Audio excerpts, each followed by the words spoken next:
How to lose 40 pounds in 4 simple steps. Hi, my name is Dr. Michael Diamonds, founder of Sculpt by Science. In this video, I'll show you everything I did to achieve this transformation. My nutrition, cardio, training, sleep, supplementation, everything on a week-by-week basis, my entire blueprint. But before I begin, I wanted to share why. I would have never been able to become a doctor without health and fitness, or a YouTuber, business owner, and a husband. I would just never have had the confidence or self-belief. In my experience and with all my clients, seeing physical change from their transformation is a bonus. It's the confidence, the mental clarity, and the mental strength you gain from these transformations that make them so invaluable. A myriad of incredible things happen when you unlock your true potential, and one of them is time. You get more time by adding it onto your life through health. One of the reasons why I started this channel is because I saw patients in the hospital who regretted not eating better, or getting more exercise, or doing something as simple as walking more. You also become so much more energetic and motivated when you're in incredible shape, allowing you to do more in the time that you have. I've helped so many busy professionals make this adjustment to make their health a standard and unlocking their true potential. Now, I'm going to show you how to do this step by step. But before we dive in, according to Harvard Health, nearly 3 in 4 adults are considered overweight or obese. Look around you and you have more excuses not to get into shape than ever. I honestly believe there are billions of people out there searching for this information on YouTube. So for the algorithm, gently tap the like button so this video can reach the right people. Subscribe if you're new, and if you find this content useful, hit the notification bell. Let's kick it off. Step 1. Nutrition. I start with nutrition because no matter how hard you train or run, you can never outwork a bad diet. To lose 40 pounds of fat, you need to be in a caloric deficit, and you will need MyFitnessPal to make sure you're in one, and I'll show you how to make them as custom as possible. Doing it without a food diary like MyFitnessPal is like driving your car in complete darkness. You could drive off a cliff or take the long route to your goals. Most of the time people give up because it's just too long. This diary allows us to have a direct path to those goals. So let's begin here. Let's add our data. So I want to lose weight. I train 5 times a week minimum, and I would consider myself active. If you train between 3 to 4 times, I would consider that lightly active. I'm 29-year-old male, I'm 5'8" in height and 202 pounds with the goal of 160 pounds. Using this chart, I would say I'm at 30% body fat. We'll need this information later. Awesome. We figured out exactly how many calories you should be eating. This is how I make them more custom. First, I figure out my protein intake, and I choose 1.2 grams of protein per pound of body weight according to my body fat percentage. I then calculate 20% of my total calories going towards fats and the remaining going towards my carbohydrates. Now that we figured out these important numbers, we use them in the app to make sure we hit these numbers. Now this is what I did. I did this for the next 6 months with my diet depending on how my body responded. My calories started at 2,517 calories, with my macros being protein at 240 grams of protein, 270 grams of carbs, and 53 grams of fat, which is slightly below my maintenance calories. I would change my macros every 2 weeks to 4 weeks and my weight would drop significantly. I began my diet at 202 pounds and 6 months later dropped down to 163 at the lowest, and this is how I did it. Now, many people are very inclined to have a very low amount of carbs, but let me explain why this particular macro distribution. Number 1, as you can tell, my protein is very high. This is what I choose personally. There's just so much more advantages to having a higher protein intake. The muscle building factor, the thermic effect of food, the fact that your body burns more calories digesting that protein, and finally protein makes you super satiated. Now you've seen that my carbs are 270 grams of carbs. Many people want to cut their carbs too quickly. However, for you to have a good power output in the gym, to train hard, to have energy, the brain's main source of energy is glucose, which is a form of carb. You need to have a good amount of carbs in your system and utilizing those carbs. And then finally fats, to be able to have a good baseline in terms of your overall hormonal production. And I start with these macros and I'm confident with them. I highly recommend you have a good balance with yours. Let me show you what I do in the following weeks. So, from week 2 to week 4, I changed my macros to 240 grams of protein, 220 grams of carbs, and 53 grams of fat. I made this decrease because I wasn't happy with the rate of weight loss. I want to lose between 1 to 2 pounds of fat per week. So I made this adjustment. At this point, moving into the second month, my calories and my weight was dropping really well, and I decided to make smaller adjustments because I was happy with the rate of weight loss, and I waited for an entire month before I started to make this change. My macros then changed from 240 protein to 200 grams of carbs and 53 grams of fat.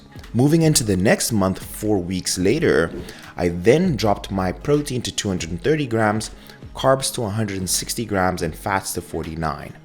And my body responded really well throughout the entire month, losing between 1 to 2 pounds a week.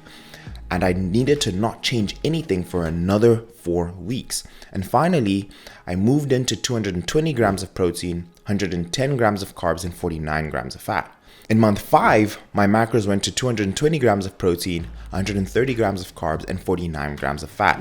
And then finally, my macros changed to 215 grams of protein, 110 grams of carbs, and 49 grams of fat. Now, how to make the decision in terms of you need to change your macros. Number 1, be patient. At least give your body 2 weeks on a particular set of macros to truly see how your body's responding to it. If you take pictures every week and also once a week you check your weight scale and the pictures show you're seeing progress but the weight scale isn't moving as dramatically, then maybe you shouldn't change. However, if you're seeing changes on the weight scale and in the photos, then keep those macros as long as possible. This way, at the end of 6 months or even more, you have more food, more macros to play with because you were patient. What typically happens is people are impatient, they change it too quickly, and then they find themselves between a rock and a hard place and end up giving up. But I'll leave it there, but that's the decision making I take. Be patient and then only slightly drop your calories. I would recommend by 100 to 200 calories each and every single time, and mainly that from carbs. Now, let's move on to step number 2. Training. Training is paramount to building muscle, and you need this as a foundation to build quality muscle tissue, and these are the things I want you to pay attention to. Number 1 is form and technique. Here, I want you to focus on how to execute the exercise without causing harm or injury to yourself and to attain maximum benefit. If you're a beginner, study these videos. Good technique is like being an artist with an arsenal of brushes. You have the opportunity of painting a beautiful canvas. Number 2, weight. Choose the heaviest weight you can to achieve the desired number of reps in each set without sacrificing your form. So for example, if you need to do 10 reps, choose the heaviest weight you can to be able to complete 10 reps and also making that decision each and every single set. Number 3, rest. When performing compound movements, your bench press, squat, deadlift, overhead press, I normally take 2 to 3 minutes rest between these sets. With accessory exercises, 1 minute rest is enough, and with ab exercises, I normally take about 20 seconds rest. And finally, record your weight. Progressive overload is when you gradually increase the weight, frequency, or the number of repetitions in your strength training routine. This challenges your body and records your weight, helps with keeping track of your progress. How to choose the correct training program for yourself. Number 1, you want this entire lifestyle to fit around you, and that's what kicks a lot of people out from this lifestyle in general, is that, hey, I need to train 5 to 6 times. Absolutely not. I've had clients see amazing progress with just training 3 to 4 times. So this is how you decide how many times you train. Realistically, ask yourself, how many times can you go to the gym? In some cases, you'll say between 3 and 4. So if you're training 3 times in a week, I would recommend a full body workout through these 3 days. This way you have the opportunity of targeting each and every single muscle group at least twice. If you can train 4 times in a week, then I would recommend a split where you go for upper body, lower body, upper body, lower body, still keeping consistent with hitting that 2 muscle groups a week. Now, if you can train between 5 times and 6 times, I recommend programs like a full body program or a push-pull legs program and repeat, or maybe an upper-lower push-pull leg split. Depending on how many times you can realistically go, any of these routines will help you and will be good. But I'll leave it here. I can go into depth in terms of training, but one thing I want to let you know is that the harder you train with good form, with good technique, the more you'll get a bang for your buck. The quality you'll see in your muscle tissue at the end of the 16-week or 20-week or year program that you run will all show depending on how well you're able to execute. And I do this for all my clients, especially because they're busy. So if you're looking to work with me, if you need a coach to do all the heavy lifting for you and you want me to take you step by step, there is a link in the description. Fill that application in to the best of your ability and we'll jump on a call and we'll figure out how I can help you. But let's move on.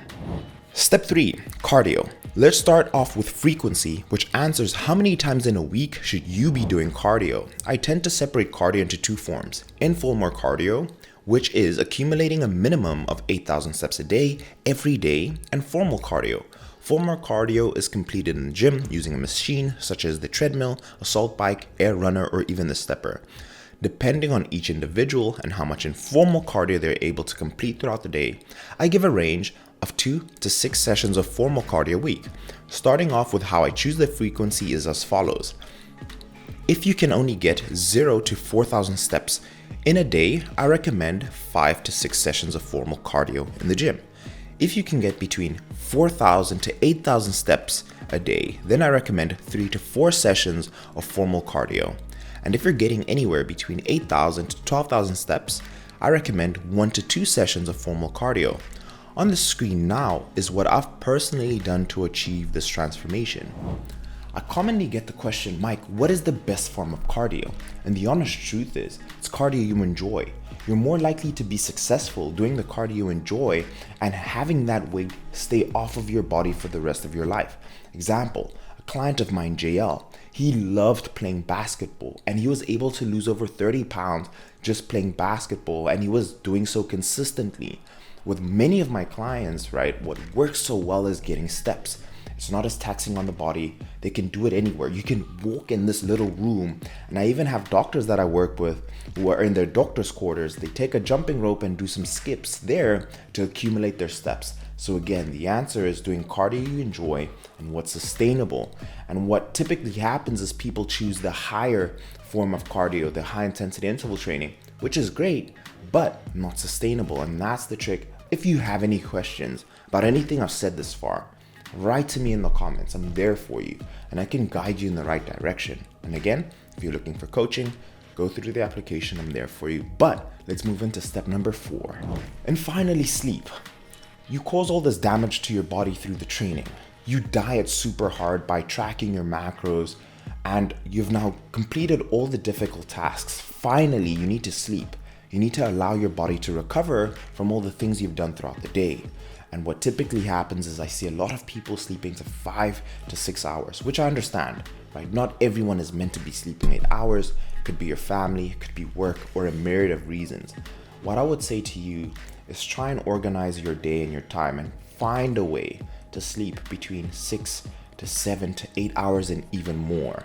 And I do this with my clients. We figure out routines that allow them to be able to get more sleep in, that allow them to be able to maximize all the work they're putting throughout the day. And in my own experience, when I was going through medical school, I would sleep 5 hours because I had that hustle hard mentality. I need to study hard. But what ended up happening is that I wasn't studying as efficiently. I wasn't assimilating information the way I needed to. And when I started bumping up my sleep to 7 to 8 hours, I found I was much more proficient. I was effective in those waking hours and I was able to see better results with my transformation. So sleep is super important. Another thing is stress. I've seen stress hold my clients back, even myself, in terms of seeing my transformation happen. Cortisol, which is the stress hormone, has seen to be able to blunt the fat loss effects. Some things that I've implemented myself are things such as walking, which to me is also a form of meditation. I've also meditated using the Calm app, and that has really helped me. Headspace is another fantastic app, or even watching a few videos on meditation. I used to think that it was a hippie thing to do, but I understand that the same way you train your body, you should be able to train your mind in terms of being able to allow which thoughts enter it and exit it. So I recommend this in terms of also controlling your overall stress levels. But I'll leave it here. And the final thing that I get a lot of questions about is supplementation. Can you make this transformation happen without supplements? Absolutely. Does supplements make it easier? Yes. For example, some people find it hard to have 200 grams of protein. This is where we introduce a whey protein. It's super convenient, 2 scoops, and if it tastes great, it's something you look forward to. So all the supplements I recommend, you can go through HP Labs, and using discount code Diamonds10 supports me, but I'll leave a link there for you. It's what I recommend. You don't need it, but for me, I would say what I use right now consistently is a whey protein. Number 2 that I use right now is a pre-workout because I like having great power output throughout the training program. And those are the only 2 I'm using at this moment. Can it be more in the future when I need creatine and all those? Absolutely. But that's all I'm using at the moment. And I'll leave the video here. Let me know in the comments, was this video helpful? It's a longer form. Like the video if you did find it helpful. And because I want this video to do so well, I want so many people to see it, and I know if they watch this, at least start to finish, they'll know exactly what to do. I'm gonna give away 4 gift cards of $100 each. So I'm gonna pick 4 people in the comments. All you need to do is comment down below. You can comment your favorite part of the video, or even ask me a question if you need any help, and that enters you into the giveaway. So it's leaving it a like, dropping a comment, and being subscribed. Even share it with a friend. I'd greatly appreciate it, but I'll leave it here. I hope this is probably the most important video I've ever made, but I'll see you guys in the next one. Cheers.